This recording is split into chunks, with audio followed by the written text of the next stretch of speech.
A study by the American Medical Paediatric Association has found that spending excessive time on the screen might impede children's development. The finding came from a study of a group of 8,000 children aged 1, 2, and 4 years. 1-year-olds were found to be more vulnerable than 4-year-olds. Some of the challenges included delayed development in their communication skills. Joining us to explain more is Paediatrician Dr. Sanelisiwe Balfour. Dr. Balfour, thank you so much for joining us on News at Prime this Saturday evening.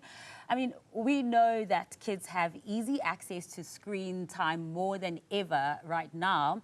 It has its advantages, but what are some of the serious disadvantages that we should look out for? Hi, Masa. Thank you so much for having me. So the disadvantages of excessive screen time have been found to be, but not limited to, violence and aggression, depression and anxiety in children, addiction. It was actually found that children who view excessive amounts of screen time can get addicted to it in the same way an individual can be addicted to cocaine.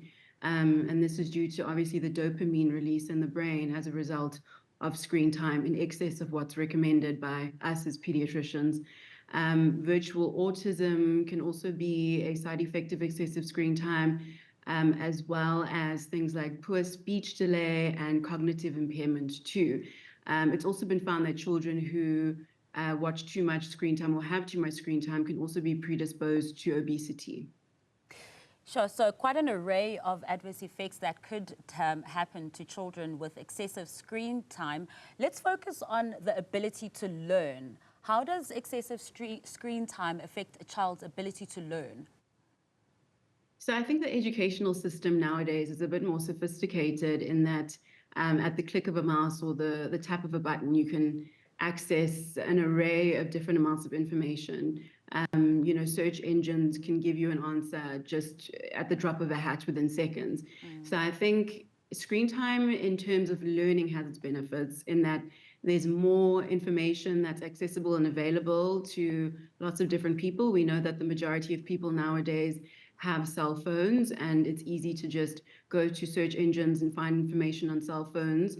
I mean, anywhere you are, you can access that. And a lot of the learning modules nowadays at schools, whether it's tertiary education, high schools, even sometimes primary schools, are accessible through the internet and online. So I think screen time has its benefits in that we're able to access more information more easily and readily than we used to be able to. But as discussed earlier, and as will be discussed further, it has its detrimental effects also if it's done in excess. And, talking about those benefits as well, there are those learning benefits too. So it's not something that should really just be cut out. What would you say, Dr. Balfour, is the appropriate age to introduce the use of screen time to a child, and how much is advisable? So as pediatricians, we usually recommend and advise that those under the age of 2 shouldn't have any screen time whatsoever. It's not recommended at all.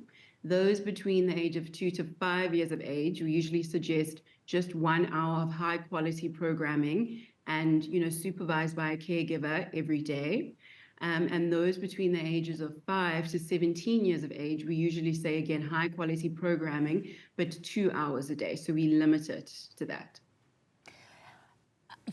Dr. Balfour, as millennials, we grew up watching TV screens. Are there screens that are worse than others? Is it worse to watch a child watching a TV screen versus the tablet that's in front of me, or even a cell phone that is far more smaller? So there are differences, and I think the adverse effects of having excessive screen time on things such as a tablet or a cell phone is that they're in quite close proximity to the face and to the eyes. So we do find that sometimes children's eyesight can be affected as a result of excessive screen time on handheld devices as opposed to a TV, which is, of course, a certain distance in the house. As I mentioned, impairment in vision can be an issue. And there was actually a very interesting video on the internet recently of a child who was asleep, and she obviously has an excess of screen time. And it was found that while she was sleeping, she was actually mimicking and imitating the motion of scrolling through a screen with her fingers in her sleep. So we do find that, you know, these are the adverse effects of having excessive screen time on a laptop, iPad or tablet rather, or a cell phone as opposed to a TV. Sure, there are parents and guardians watching this now and watching their kids who are sitting on a screen or a tablet of sort right now and thinking, how do I stop my child from actually just being obsessed with this gadget? What tips do you have for parents to limit screen time? So a lot of the feedback I tend to get from parents is that it's difficult limiting screen time, particularly during school holidays when the children are at home and are so-called bored and don't have much to do, right? So in these situations, the TV or the laptop or the tablet is the so-called babysitter. I've also gotten a lot of feedback from parents of children who stay with their grandparents that the grandparents tend to be the culprits. So, you know, it's not lost on me that in the South African context, it's difficult to kind of find alternatives for screen time for some children, particularly if we're speaking about grandparents. I mean, I wouldn't expect someone the age of 60, 70, 80 to be entertaining a child or, you know, being fully present when they've already raised their kids and they're elderly and they don't have the energy all the time. I also think the certain alternatives to screen time, such as reading a book or playing outside or coloring in, drawing, playing with building blocks, is difficult because a large majority of our population is disempowered and disadvantaged. So these things require certain resources, like books require access to books in libraries or money to buy books. And you know, coloring books also requires access to the finances to purchase them.